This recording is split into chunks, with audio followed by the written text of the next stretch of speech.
Asia power index 2025 பட்டியலில் India மூன்றாவது முக்கிய சக்தியாக உருவெடுத்திருக்கிறது.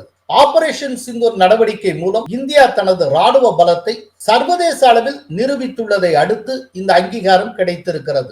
ஆஸ்திரேலியாவை சேர்ந்த லோவி ஆய்வு நிறுவனம் நடத்திய 2025 ஆண்டுக்கான ஆய்வு முடிவில் இந்த தகவல் தெரிவிக்கப்பட்டிருக்கிறது.